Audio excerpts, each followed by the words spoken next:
Hello, Rob from Fountain Pen Journey. Right, I've had to skip the pen mail video on this pen because quite honestly, I wanted you to all know what this pen is actually like in the latter part of Q1 2020. What can I say about it? Right, this is the Moonman 800. It's been around for a while and people have been going a bit crazy about this pen, mainly because it rips off a very, very nice Italian design. That being the sorry about the noise. My wife. This is the trouble. I'm at home. We're all on lockdown, and yeah. For those of you, thank you.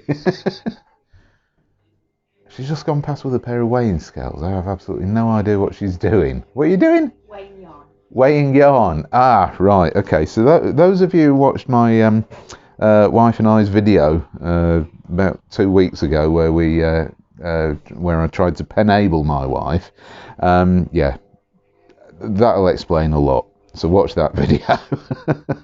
Anyway, this pen. Right, Moonman 800. One of my subscribers asked, Rob, when are you going to do a video of the Moonman 800? And I think that was about Christmas 2019. Quite honestly, the price of the pen back then, no. I am not paying £40+ for a Chinese fountain pen. Not like that. Not going to happen. However, these things came down in price because what they did, they originally released this Moonman 800 with a Bock steel nib. Bock nibs are very good. But what they've done now is basically sell these pens with Moonman steel nibs fitted. And this is what I need you all to be aware of, because I thought, now that the prices dropped dramatically, I'd buy one of these things, and it took weeks to get here from China. I am not joking. You know, the extended delays in the postal system across the world, it's starting to hit China. So I was looking at over 6 weeks for this pen to be delivered, and I wanted to do a fair bit of writing with it before I did this review. And I'm also going to do some nib tweaking to this pen, and then do another review later on in this video. So I'm going to, stitch the 2 videos together, sort of thing. So let's just talk about the pen. It's a rip-off, Chinese rip-off of the Leonardo Momento Zero, I believe. Made in Italy. Very, very good, apparently, fountain pen. Well out of my price bracket, and not a pen that particularly interests me. It just doesn't. I tend to concentrate on the more affordable fountain pens. If something's that price, then I'm going to have to wait until it's on offer, there's a second-hand one, something like that, before I start committing that sort of money to a fountain pen. But the reason I bought this one was mainly because I watched Chris Rapp 42, 52, whatever, Chris Rapp 52's video where he bought one of these Moonman 800s in this material, this acrylic, and it is the same acrylic material as one of my favourite pens and one of my favourite materials, which is this one here, the Pen BBS 308 in Amber is a Cat, which I love the pen, and to have it in this wonderful amber chatoyant translucent resin, acrylic rather, yeah, love it. So you can't get many Amber is a Cat pens these days from Pen BBS, so when I saw that this pen was available for less than half the price in the Amber is a Cat acrylic, it's not called that, but it's the same material, it's identical. I just had to buy one, and wow, it is lovely in this material particularly. As far as the pen design goes, well, yeah, I mean, it is a rip-off of the Leonardo Momento Zero, blah blah blah. We've got a domed conical finial, Lovely chatoyancy there. I mean, look, we've got a bit of sparkliness, chatoyancy going on. Really, really gorgeous. So we've got this finial up here. Silver ring, steel clip with a wheel. So the clip is quite tight and this wheel sort of does turn round. So there you go, you can slide it on and off things really nicely and easily. Slightly tapered cap there and there. We've got several cap bands going on down here, and just look at that material, chatoyan and sparkly. Wow, doesn't get better than that. So we've got gold. I'd just point out that the fittings on this pen are gold, but I would already say that that gold on the clip is wearing off or not being anodized or applied very well, because I would say that it won't take much for that to become silver. So we've got some gold rings, 2 of there, and at the bottom of the cap you'll see there is a gold ring just where the section starts from the barrel, so it looks like you've got the 3 gold rings there. Barrel tapers down, another gold ring down here, and just look at that material, lovely. And similarly designed finial down here, slightly longer than the one on the top of the cap with the same conical finial there. So slightly shorter finial there at the barrel than on the cap. Unscrew cap, 1. Just over 1 turn thereabouts, which is really, really nice. I like that. I appreciate it when you don't have to spend ages theoretically on unscrewing a cap. So it's 1 1/3 turn, something like that. Steel gold Moonman nib. So we've got Moonman branding there, and this is a fine nib. So these pens, when you get the Moonman nibs, they are fine nibs. And this is what I really need to talk to you about. When we'll do the writing sample together, I'll go away, do some work, come back, and I'll show you more. Section. Same material, same lovely material, really, really nice.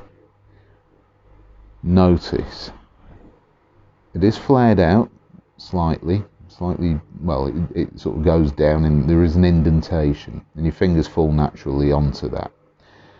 Incredibly short. Look where the threads start. In fact, this is even worse. When I unscrew this, you will see how short this section actually is. I mean, look, let's just stand that there. Look how short that section is. It's got to be one of the shortest sections I have ever seen on a fountain pen. Really, really short. So natural concern is, are your fingers going to find the threads on the here? To be honest, no, they don't. The way that I hold this, because I'm holding it way down here in what I consider to be a natural position, is fine. If I was holding it up here, there is a step up. So it's not the threads that actually interfere, it's the step up to the barrel section. So that is going to be an issue for some people. And then there is this bigger step up where there's this gold cap band, which is well behind my fingers and thumbs, but some people, if you were holding it up here, might find that a bit annoying. It's not sharp at all. So even though there are some concerns, it's comfortable, really comfortable to hold, and a very, very nice length, very decent girth. Posting is possible. It's deep, it's secure, but it's back heavy, so not something that I would post. Very comfortable unposted. So let's do a comparison. These threads, by the way, are not the best machine. They're okay, but I've had better, and from Moonman I would have expected better, nicer quality machined threads. So Pen BBS 308 versus Moonman 800 for size, very similar in size. Pen BBS threads a little bit better, a little bit smoother. That's what I really mean to say. Let's compare these side by side, and oh, this is fun. As you can see, the Moonman nib is a lot larger than the Pen BBS fine nib, but the two are basically the same size. Which of these do I prefer? Well, we'll talk about that later at the end of the video. Don't get me wrong, these threads, they're smooth enough, but they could be better. Love this material. Let's just admire this for a moment. Really, really love it. You know how much I love it if you've followed me for any length of time. So let's get on to the writing sample.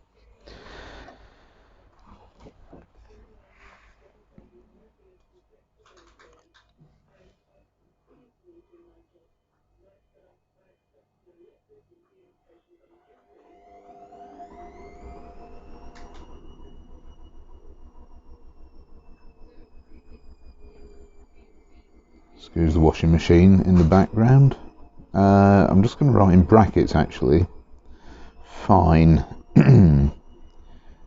Moonman nib.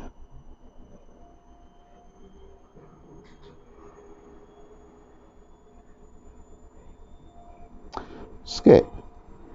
Hard start. There. Just listen to the washing machine for a while that's doing its thing on this cold, wet, rainy, lockdown day.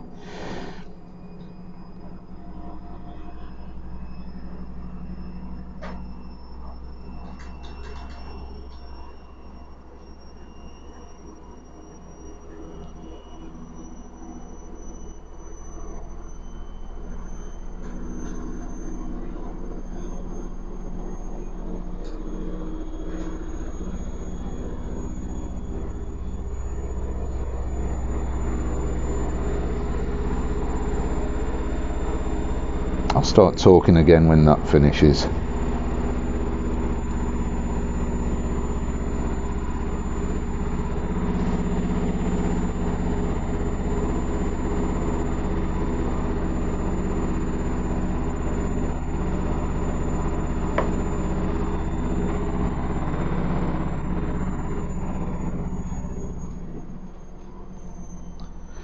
Right. This Rhodia paper, not bad. This nib is smooth enough, but there is evidence of, and there certainly was when I did this at the start, a bit of a hard start, but this nib skips. On other papers, this nib skips pretty badly, and the wetness is highly inconsistent. I know some people love Moonman nibs and they say, oh yeah, Moonman nibs, you know, it's not like a Chinese gin house. I find it's very rare for me to get a Moonman nib which I'm not happy with, which I'm 100% happy with rather. I usually have to do something to the nibs to get them to actually write how I want them to write, because they're usually too fine and way too dry and just generally unpleasant. There's no scratchiness with this nib. Excuse me. It's done a decent enough job, but even on other smooth papers, non-absorbent papers, this nib skips, and it you know, the first letter of each word is just non-existent. It's too faint, and this letter T here, the quick brown fox, that, you know, we've gone from no ink virtually to great big wadges of shading. So, you know, I did think this nib, maybe it needs to bed in or something, but it's just inconsistent, and it's something that I've not been very happy with for quite a while. So what I'm going to do, that is the nib as it comes out of the box, and I needed you to see this as part of this review because I wanted you to know exactly what you're getting into when you buy one of these pens with the Moonman nib rather than the Bock nib. So I'm going to pause the video, go away, do some work on the nib, brass shim and micro meshes on standby. I'm going to come back and then we'll see how this pen writes and do a comparison. So back in a mo. Right, I'm back. Basically, I've twiddled around with the nib. The tines were fine, no issues with the smoothness or anything, but it was just not right, and I believe that the nib slip was a little bit too tight. So I've opened it up with a bit of brass shim and realigned the tines because they went all crooked. I've also tried to get it not to skip quite, well, not skip, but it's almost like it hard starts, not skip or hard start quite so much. And in doing so, I had a look at using the micro mesh 12,000 grit on the nib tip just to try and smooth it out, which has done a much better job. So out of the box, I was definitely not happy with this nib. It was very inconsistent. So let's use this bit of paper here. So let's try and do a bit of a before and after. So this is after nib tuning.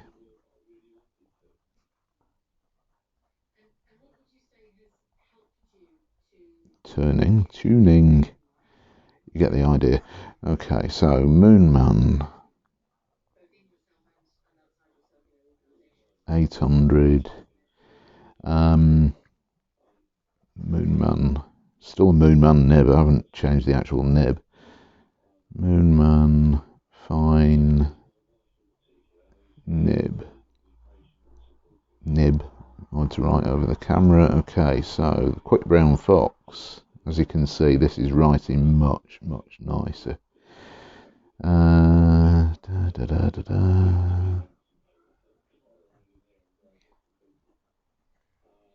Smoother. Not that it was scratchy at all or any feedback before. There was a bit of feedback, but you know, this is much better, and it was the micro mesh that sorted out the skipping. So I'm guessing there was a bit of a possibly even baby's bottom on the nib, which I've managed to round off. Quick brown fox jumps over the lazy dog. That was a skip. That was me. But this pen now isn't requiring me to use any effort to write, which is exactly how it should be. And it's wet. It's, well, I wouldn't say it's hugely wet, but it's now writing much better. I was actually having to apply pressure before. This is no pressure whatsoever, but to do that on this side, that was requiring me to press down, so not great. So this nib, now that I've meddled with it, what do I think? It's really good. Reverse writing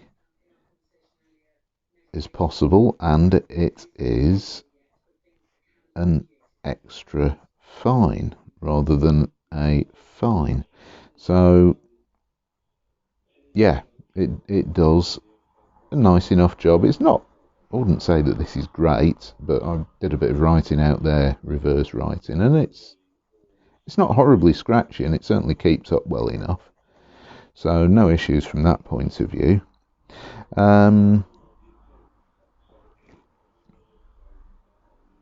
This is the nib in the correct orientation, and I'll just demonstrate something else. No pressure whatsoever. As you can see, I've made this really quite a lot wetter, and you can actually force a tiny bit of line variation out. But I've found that this nib is actually quite soft steel, so I really would not want to push that any further. The nib itself, yeah, it's okay.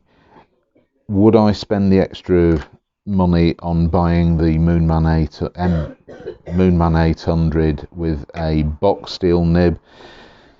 Not really. I know how to mess around with nibs and fix them, and quite honestly, this, yeah, I've saved myself quite a lot of money in just going with the Moonman nib. Let's just have a look at side by side. So definitely bring them down a bit more level so you can compare. So this is before unmodified nib, after modified nib. Yeah, it's much wetter, much smoother, much more consistent writing.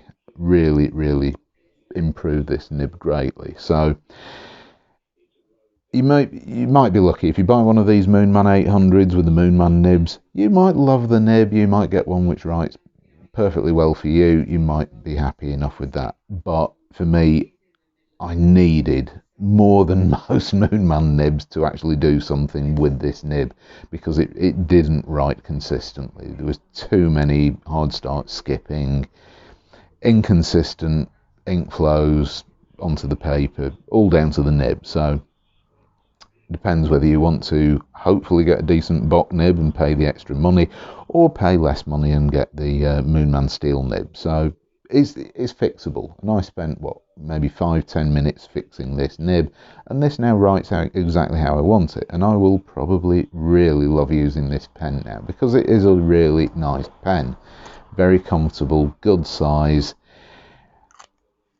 But is it better than the Pen BBS 308, which is cheaper? Even with the Moonman nibs, the Moonman 800 is more expensive than the Pen BBS 308. Forget about the acrylic colours. Pen BBS is, to me, a much better pen. I have got many of these in the different colours, and I love all of them. Rarely have to mess around with the fine steel nibs that come with them, whereas Moonman pens, I almost always have to mess around with the nibs, the fine steel nibs that they come with. So Pen BBS is obviously a clear winner for me. But, you know, two different pens, different designs, same material. Which one do I prefer? I'm sorry, it's always going to have to be the Pen BBS 308 in Amber is a Cat, because it's a lovely pen, and it wrote so well out of the box without any messing around. I've never had to fiddle with the nib on this, whereas this isn't worth the extra money for a Bock nib in the hope that you get a consistent writing experience out of the box. But it's easy enough to mess around with the nibs if you're that way inclined. So there you go, review of the Moonman 800. Let's put these two side by side so you can have a quick turn, see what you think, because it is exactly the same material. Right, so there you go, Moonman 800 in the amber colour. Do I recommend it? I'm sort of 50-50. If you really want a Leonardo Momento Zero purely for the design, then yeah, this is a very affordable alternative that doesn't write as well. Would I go for the Bock nib over the Moonman nib? No, not for the price. The price difference is too big when you can fix these things yourself. Is it a good pen? It is a good pen. It's a Moonman pen, and I'm finding that the more Moonman release fountain pens, they've really got to start thinking about either making medium nibs or broader nibs, give you a nib option, or perhaps trying to do something with upscaling their design efforts. Because quite honestly, I mean, we've got things like, just pick this one out here, Moonman C1. Yeah, it's an okay pen, different design. This is an okay pen, different design. But it's a rip-off. It is a blatant rip-off of the Leonardo pen. So that is, you know, unoriginal, to say the least. Moonman need to, in 2020 and beyond, step things up a bit, because I think their prices have gone up way more than many of the other Chinese fountain pens, and people are starting to realise that Chinese fountain pens, when I started back in 2017 on my fountain pen journey, you know, Chinese fountain pens were anything up to about £5, $5, including post and packing. These things, when they were released, were about £45, £48, which is absolutely insane for a Chinese fountain pen. Even with the Bock nib, you know, it's just not that good. I mean, you might as well have saved up the extra and got a Leonardo for that and had the original rather than a cheap copy. So, you know, Moonman, I do believe they make pretty good pens, but they're not great. And the prices have to start reflecting that, or they need to really, you know, do something with their nibs and the designs just to make their pens a little bit more more attractive, especially in this day and age where we're in lockdown. I myself personally, I mean, I have spent pretty much all of 2020 not really bothering with Chinese fountain pens. I'm still waiting for a pen order to be delivered from one that I placed way back in the second week in January. You know, everything's shut down. But I'm getting pens from UK sellers on eBay, Facebook pages, so I have options, and I'm not spending my money with China at the moment. So, you know, Moonman, you need to carefully reevaluate what you're producing, because it might not be to Western standards or tastes. So it's worth thinking about. So I'll leave it up to you to decide whether you're going to go with the Moonman 800 if you've already bought one. Let me know what you think of your Moonman 800, certainly the nib, because I'm not finding Moonman nibs to be particularly good, and for the price they're just not that great. Jinhao nibs are generally smoother and work better out of the box and cost a lot less money. So let me know what you think if you've got both pens. So if you've got one with the Bock nib and one with the Moonman nib, give me a comment down below. Let me know what you think. And if you're thinking of buying this pen, I hope you found that this video was useful, because there are some things that you may need to consider. It is a lot more money than some Moonman pens, and certainly a lot of Chinese fountain pens. So have a think about it. Let me know your thoughts in the comments down below. Thanks very much for watching. I'll see you next time. Bye.